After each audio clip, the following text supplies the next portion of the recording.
मित्रांनो, यापूर्वी आपण नॉट फॉर प्रॉफिट कन्सर्न हा नवीन सिलेबस प्रमाणे 12वी कॉमर्स दुसरा चॅप्टर चालू केलेला आहे. त्याचे बद्दलचे 2 व्हिडिओ आपण यापूर्वी टाकलेले, ते व्यवस्थित ऐका, पुन्हा पुन्हा ऐका. आणि आज मी त्या संबंधीचा 3रा व्हिडिओ आपण आज एक प्रॉब्लेम बघणार आहे. नवीन पुस्तकाप्रमाणे, नवीन सिलेबस प्रमाणे पुस्तकामध्ये पहिले जे 6 प्रॉब्लेम दिलेले सोल्युशन मधले, ते बेसिक आहेत किंवा ते वाचा, समजून घ्यायचे, सोडवायचे नाही. पण प्रॉब्लेम जे परीक्षेला येऊ शकते किंवा जो पूर्ण प्रॉब्लेम आहे तो 7 नंबरच्या प्रॉब्लेम पासून पुढे. त्यामुळं आज मी तुम्हाला 7 नंबरचा प्रॉब्लेम समजून सांगणार आहे. तर यासाठी नवीन पुस्तकातील बोर्डाच्या यावर्षीच्या पेज नंबर 82 प्रॉब्लेम नंबर 7 हा मी तुम्हाला समजून सांगणार आहे. सोल्युशन समजून सांगणार आहे, प्रॉब्लेम समजून सांगणार आहे आणि तो स्वतः तुम्ही प्रॉब्लेम सोडवायचा आहे. आणि प्रॉब्लेममध्ये जर काही अडचण असेल तर फोनद्वारे संपर्क साधा, मी तुमची ती अडचण सॉल्व्ह करेल. ठीक आहे. पेज नंबर 82 बोर्डाच्या नवीन पुस्तकातील पेज नंबर 82 वरचा प्रॉब्लेम नंबर 7 हा प्रॉब्लेम आपण इथून पुढचे प्रॉब्लेम, हे पूर्ण प्रॉब्लेम आहे. इथून पुढचे प्रॉब्लेम सोडवा, मागचे फक्त वाचून बघा, समजून घ्या. तर या 7 नंबरच्या प्रॉब्लेममध्ये तुम्हाला गणितामध्ये रिसिप्ट आणि पेमेंट अकाउंट दिलेला असतं. आपण यापूर्वी पाहिले मागच्या 2 व्हिडिओमध्ये हे रिसिप्ट आणि पेमेंट अकाउंट दिलेलं आहे तुम्हाला.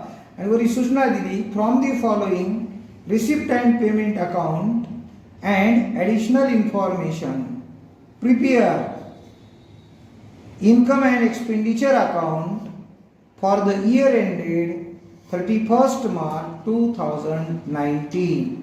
31 मार्च 2019 ला संपणाऱ्या वर्षाचा इन्कम आणि एक्सपेंडिचर अकाउंट करायचा आहे, जो की प्रॉफिट अँड लॉस अकाउंट सारखाच आहे.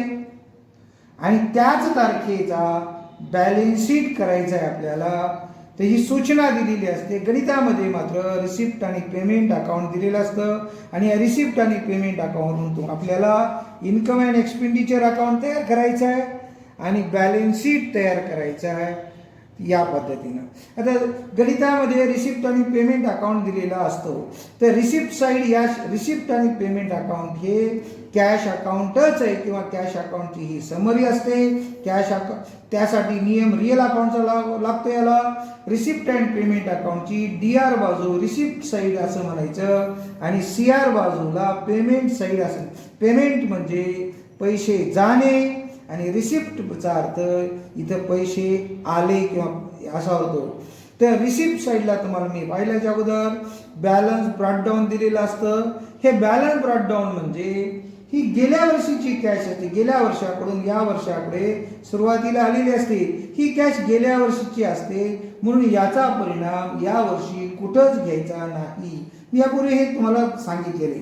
त्याच्यानंतर रिसिप्ट साईडला जे उत्पन्न दिलेले असते, हे रिसिप्ट साईडला दिलेले सगळे उत्पन्न अकाउंटच्या नियमानुसार पुढे इन्कम सोल्युशनमध्ये इन्कम साईडला CR बाजूला म्हणजे उत्पन्न दिलेले असते DR बाजूला घ्यायचे, मात्र त्याचा परिणाम मात्र विरुद्ध बाजूला CR बाजूला घ्यायचे. उत्पन्नामध्ये कोणते दिलेत बघा. सबस्क्रिप्शन म्हणजे वार्षिक वर्गणी, सभासद फीस, डोनेशन देणग्या मिळाल्या त्यांना, एंट्रन्स फीस प्रवेश फीस आहे ते, आणि इंटरेस्ट मिळत. हे 4 उत्पन्न आहेत. तर हे 4ही उत्पन्न इकडं CR बाजूला सोल्युशनमध्ये सबस्क्रिप्शन आहेत, डोनेशन आहे, हे एंट्रन्स फीस आणि इंटरेस्ट घेतलेत. बाकीमध्ये त्याचे ॲडजस्टमेंट आहेत, आपण बघू. त्याच्यानंतर CR बाजूला तुम्हाला खर्च दिलेले असते, पेमेंट केलेलं असते, खर्च दिलेले असते CR बाजूला, पण त्याचाही परिणाम विरुद्ध बाजूला म्हणजे DR बाजूला एक्सपेंडिचर साईडला घ्यावा. सॅलरी आहे, प्रिंटिंग अँड स्टेशनरी आहे, कमिशन आहे, रेंट आहे, इलेक्ट्रिक चार्जेस, हे सगळे चारही पाचही खर्च इकडे एक्सपेंडिचर साईडला घ्यायचे. पण फर्निचर ही मात्र ॲसेट आहे, ती इकडं ॲसेट साईडला घ्यायचं फर्निचर. त्याच्यानंतर बॅलन्स कॅरीड डाऊन म्हणजे वर्षाच्या शेवटीची कॅश, आणि ही या वर्षाच्या शेवटची, ही या वर्षीची कॅश असते. म्हणून याचा परिणाम मात्र बॅलन्स शीटच्या ॲसेट साईडला कॅश इन हँड म्हणून दाखवावा. इथं त्याला बॅलन्स कॅरीड डाऊन म्हणून दिलेलं असतं. शेवटची कॅश आहे 1000 रुपये, ती ॲसेट साईडला कॅश इन हँड म्हणून 1000 दाखवायची. तर रिसिप्ट आणि पेमेंट, रिसिप्ट साईडला परत एकदा बघा, रिसिप्ट साईडला सुरुवातीची जी कॅश दिली असते कुठंच घ्यायची नसते. उत्पन्न जे दिलेलं असतं रिसिप्ट साईडला ते इन्कम साईडला घ्यायचं असतं. त्याच्यानंतर रिसिप्ट साईडला जर काही नवीन एखादी ॲसेट वगैरे दिले असतील त्याचा अर्थ ते ॲसेट विकल्यात असा होतो, आणि ॲसेट विकल्यात तर त्या ॲसेट साईडमधून मायनस कराव्या लागतात रिसिप्ट साईडच्या. पेमेंट साईडला जर ॲसेट दिल्यात तर नवीन ॲसेट खरेदी केल्यात असा अर्थ होतो. पेमेंट साईडच्या ॲसेटमध्ये प्लस करायच्या आणि रिसिप्ट साईडच्या ॲसेट. मित्रांनो, आता आपण ॲडजस्टमेंट बघू. पहिली ॲडजस्टमेंट दिलेली आहे आउटस्टँडिंग रेंट 200 रुपये, ही खर्चाला ॲडजस्टमेंट आहे. आउटस्टँडिंग रेंट अपूर्ण, अर्धवट किंवा रेंट द्यायचा राहिला, ही ॲडजस्टमेंट आपण 11वी पासून घेतलेली आहे. आउटस्टँडिंग रेंट ही रेंटला ॲडजस्टमेंट असल्यामुळं आपण त्याला एक खूण करून घेतलेली आहे ॲडजस्टमेंटची. तर याचा परिणाम, पहिल्या ॲडजस्टमेंटचा परिणाम आहे आउटस्टँडिंग रेंट. तिकडे एक्सपेंडिचर साईडला रेंटमध्ये प्लस करायचे. इथे बघा 2000 आहे, 2000 मध्ये हे आउटस्टँडिंग रेंटचे 200 प्लस केले, 2000 प्लस 200 म्हणजे एकूण खर्च झाला 2200. म्हणजे दिलेला रेंट, दिलेलं भाडं 2000 आहे आणि द्यायचं राहिलेलं 200, म्हणजे दोन्ही मिळून एकूण खर्च 2200. म्हणजे आउटस्टँडिंग रेंट ह्या ॲडजस्टमेंटचा परिणाम एक, रेंटमध्ये प्लस, आणि इकडं बॅलन्स शीटच्या लॅबिलिटी साईडला दाखवायचे आउटस्टँडिंग रेंट. म्हणजे पहिली ॲडजस्टमेंट रेंटमध्ये प्लस आणि बॅलन्स शीटच्या लॅबिलिटी साईडला. दुसरी जी ॲडजस्टमेंट आहे, दुसरी ॲडजस्टमेंट ही उत्पन्नाला आहे, सबस्क्रिप्शनला आहे. याच्यामध्ये 2 ॲडजस्टमेंट आहे. पहिली अँड पर्यंत एक आहे आणि अँडच्या पुढून दुसरी. पहिली ॲडजस्टमेंट बघू आपण, या 2 मधली पहिली, subscription include ₹1000 as a subscription received in advance. याचा अर्थ असा आहे, तुम्हाला जे सबस्क्रिप्शन मिळालेले, पहिल्या वरी दिलेलं आहे सबस्क्रिप्शन 5000 मिळाले, या 5000 पैकी 1000 रुपये जे सबस्क्रिप्शन तुम्हाला मिळाले रिसिव्ड इन ॲडव्हान्स, म्हणजे ते ॲडव्हान्समध्ये आले, म्हणजे ते पुढच्या वर्षीचं आले. मग 1000 रुपये पुढच्या वर्षीचे, या वर्षीचं उत्पन्न नाही. मग याचा परिणाम काय होईल, जास्त पैसे आले मग हे उत्पन्नामधून मायनस, त्या 5000तून 1000 रुपये मायनस होतील, आणि जास्त पैसे आले तुम्हाला, त्याच्यामुळं ते इन्कम ॲडव्हान्समध्ये आल्यामुळं subscription received in advance balance शीटच्या लॅबिलिटी साईडला दाखवावं लागेल. परत एकदा बघा, ह्या 1000चे 2 परिणाम. एक, सबस्क्रिप्शनमधून वजा ॲडव्हान्समध्ये पैसे आले आणि बॅलन्स शीटच्या लॅबिलिटी साईडला दाखवायचे. ॲडव्हान्समध्ये ही सुद्धा ॲडजस्टमेंट कंपल्सरी असते, प्रत्येक गणितात असते. आणि याच्या विरुद्ध ॲडजस्टमेंट आहे अँड पासून पुढे, जी की सबस्क्रिप्शनलाच आहे. Subscription outstanding for current year ₹500. हे उत्पन्नाला ॲडजस्टमेंट असल्यामुळं इथं आउटस्टँडिंग या शब्दाचा अर्थ यायचं राहिलं. या वर्षीचं करंट इयरचं सबस्क्रिप्शन ₹500 आउटस्टँडिंग म्हणजे यायचं राहिले. मग याचा परिणाम सबस्क्रिप्शनमध्ये ॲड होतील हे ₹500 आणि बॅलन्स शीटच्या आउटस्टँडिंग ॲसेट साईडला दाखवावे लागेल ₹500. परत एकदा बघा, या 1000चा आणि 500 एकमेकाच्या विरुद्ध ॲडजस्टमेंट आहेत. ₹1000 सबस्क्रिप्शनमधून मायनस आणि बॅलन्स शीटच्या लॅबिलिटीला, आणि ₹500 सबस्क्रिप्शनमध्ये प्लस आणि बॅलन्स शीटच्या ॲसेट साईडला. ठीक आहे. ॲडजस्टमेंट नंबर 3, डिप्रिशिएशन फर्निचरवर 8% पर ॲनम, वार्षिक वर्षाला 8% फर्निचरवर डिप्रिशिएशन ही नेहमीची ॲडजस्टमेंट आहे, जी आपण प्रॉफिट अँड लॉस अकाउंटच्या DRला घेतो. इथं प्रॉफिट अँड लॉस अकाउंटलाच आपण इन्कम अँड एक्सपेंडिचर अकाउंट म्हणणार आहे. डिप्रिशिएशन, मग इथं डिप्रिशिएशन ऑन फर्निचर 8%नं ₹640 आलेलं आहे. ते DR बाजूला लॉस आहे हा depreciation. Debit all expenses and losses या नियमानुसार डिप्रिशिएशन प्रॉफिट लॉसच्या डीआरला घेतो आपण, इथे एक्सपेंडिचर साईडला घ्यायचं आणि ॲसेट साईडला फर्निचरमधून मायनस करायचे 8%ने. 8,000वर 8%ने डिप्रिशिएशन 640 रुपये आलेले. नेहमीची ॲडजस्टमेंट आहे मित्रांनो. चौथी ॲडजस्टमेंट आहे ही नवीन ॲडजस्टमेंट आहे आणि जी की प्रत्येक गणितात कंपल्सरी असते. महत्त्वाची ॲडजस्टमेंट आहे ही एंट्रन्स फीच्या उत्पन्नाला ॲडजस्टमेंट आहे. इथे एंट्रन्स फीस दिले 4,000, या 4,000ला ॲडजस्टमेंट आहे म्हणून त्यालाही मी टिक मार्क केलेली एंट्रन्स फीसला. एंट्रन्स फीसच्या 50% अर्धी, मग ह्या 4,000च्या अर्धी 2,000 रुपये शुड बी कॅपिटलाइज्ड. याचं भांडवलीकरण करायचे. तर 4,000 भांडवलीकरण करायचं म्हणजे काय, हे इन्कम साईडला एंट्रन्स फीस 4,000 आहे, त्याच्यातले 2,000 रुपये भांडवलीकरण करायचे. या 4,000चं 2,000 वजा करा.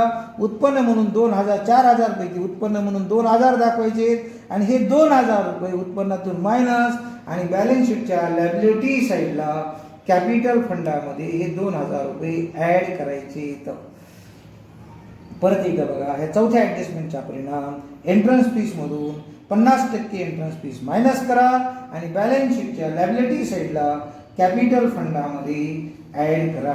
आणि लास्ट या गणितातली 5वी ॲडजस्टमेंट कॅपिटल फंड दिलाय तुम्हाला 3,000 रुपये. हे गेल्या वर्षीचं कॅपिटल असतं, ही सुरुवातीचं कॅपिटल असतं. ही जरी ॲडजस्टमेंटमध्ये दिलेलं असलं तरी याचा परिणाम एकच करायचा आहे. कॅपिटललाच कॅपिटल फंड इथे शब्द वापरतो तर ते बॅलन्स शीटच्या लॅबिलिटी साईडला इनर कॉलममध्ये दाखवावे. हा प्रॉब्लेम झाला. आपण प्रॉब्लेम वाचला. प्रॉब्लेम पूर्ण समजल्याच्या नंतर त्याचं आपल्याला सोल्युशन करायचं. आपण पाहिलं सोल्युशनमध्ये इन्कम अँड एक्सपेंडिचर अकाउंट 15 ते 20 ओळीचा अंतराचं आणि बॅलन्स शीट 15 ते 20 ओळी अंतराचं आखून घ्यायचं, त्याच्यानंतर सोडवायचं. तर इन्कम अँड एक्सपेंडिचर अकाउंटला डीआर बाजूला एक्सपेंडिचर साईडला सगळे खर्च आणि तोटे घ्यायचे. आपण पाहिलं जे की इकडे सीआरला दिलेले असते ते डीआरला घ्यायचे. सॅलरी 4,000 रुपये, प्रिंटिंग अँड स्टेशनरी 1,000 रुपये खर्च इथे, कमिशन पेड आहे हे 500 रुपये, रेंट 2,000 रुपये इनर कॉलमला घेतले. त्याला ॲडजस्टमेंट आहेत, ज्याला ॲडजस्टमेंट असतील त्याची अमाऊंट इनर कॉलममध्ये घ्यायची. त्याला ॲडजस्टमेंट आहे, इथे रेंटला ॲडजस्टमेंट आहे, पहिलीच ॲडजस्टमेंट आहे. आउटस्टँडिंग रेंट आहे 200, ते प्लस करायचे म्हणजे 2,000 प्लस 200, 2,200 झाले. इलेक्ट्रिक चार्जेस, लाईट बिल आहे 1,500, फर्निचरचं डिप्रिशिएशन 640. इथपर्यंत हे सगळे खर्च आणि तोटे घेतले. आणि नंतर हे जे 2,660 उत्तर आहे त्याला सरप्लस आपण म्हणतो. नेट प्रॉफिट झाला आहे हा उत्तर काढलेले. हे कसं काढायचं आपण पाहू. त्याच्यानंतर आधी इन्कम साईडला घेऊ. इकडे इन्कम साईडला उत्पन्न घ्या जे की तुम्हाला डीआरला दिलेले असतात गणितामध्ये, रिसिप्ट साईडला दिलेले असते घ्यायचे. मात्र सीआरला सबस्क्रिप्शन तुम्हाला दिलेले गणितामध्ये इथं 5,000 रुपये दिले. तर त्याच्यामध्ये सबस्क्रिप्शनला जी दुसरी ॲडजस्टमेंट आहे त्या 5,000 पैकी 1,000 रुपये ॲडव्हान्समध्ये आलेत म्हणून सांगितले. मग या वर्षीचे फक्त 4,000च आहेत. 5,000मधून 1,000 वजा करा आणि या वर्षीचे 500 यायचे राहिलेत. मग या वर्षीचं सबस्क्रिप्शन एकूण आलं 4,500. हे कसं काढलंय परत एकदा बघा. सबस्क्रिप्शन आपल्याला मिळालंय 5,000. त्या 5,000 पैकी 1,000 पुढच्या वर्षीचे आहेत. मग या वर्षीचे 4,000च आहेत आणि 500 रुपये या वर्षीचे यायचे राहिलेत. म्हणजे एकूण उत्पन्न झालं आपलं या वर्षीचं उत्पन्न 4,500. त्याच्यानंतर हे डोनेशन आहे, त्याला काही ॲडजस्टमेंट नाही. देणगी मिळाल्या जनतेकडून, आपण समाजातून देणग्या गोळा करतो, त्याला काही ॲडजस्टमेंट नाही, डायरेक्ट बाहेर घेतलेले. एंट्रन्स फीस 4,000 आहे. याला चौथी ॲडजस्टमेंट आहे मित्रांनो. इथं एंट्रन्स फीस 4,000 पैकी अर्धी एंट्रन्स फीस म्हणजे 2,000 त्याचं भांडवलीकरण करायचे. मग 4,000मधून 2,000 वजा करायचे, बाहेर 2,000 आणि इंटरेस्ट आहे तुम्हाला व्याज मिळाले 1,000 रुपये हे इथे घ्यायचे. नंतर नेहमीप्रमाणे उत्पन्नाची बेरीज करा जी 12,500 आली. जी तीच बेरीज दोन्ही बाजूने एकाच ओळीत घ्या, खाली 2 रेषा ओढा आणि त्याच्यानंतर उत्पन्नाच्या बेरजेतून हे खर्चाची बेरीज वजा करा आणि वजाबाकी काढा, उत्तर काढा जी की 2,660 आलेले. हा तुमचा नेट प्रॉफिट आहे. पण या चॅप्टरमध्ये नेट प्रॉफिटला सरप्लस असं म्हणते. त्याच्यानंतर आपण बॅलन्स शीट बघू. बॅलन्स शीटची लॅबिलिटी साईड आणि ॲसेट साईड नेहमी सारखंच आहे. लॅबिलिटी साईडला नंबर 1ला काय दिले पहा, कॅपिटल फंड आहे, जुनं भांडवल आहे. तुम्हाला इकडे ॲडजस्टमेंटमध्ये दिलेलं असतं तुम्हाला कॅपिटल फंड 3,000 आहे.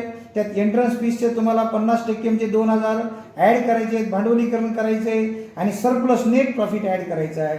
म्हणजे वर्षाच्या सुरुवातीचा कॅपिटल फंड 3,000 होता, त्याच्यामध्ये एंट्रन्स फीसचे 2,000 आणि सरप्लसचे नेट प्रॉफिटचे 2,000 ॲड केल्यानंतर तुमचा कॅपिटल फंड झालेला आहे 7,660.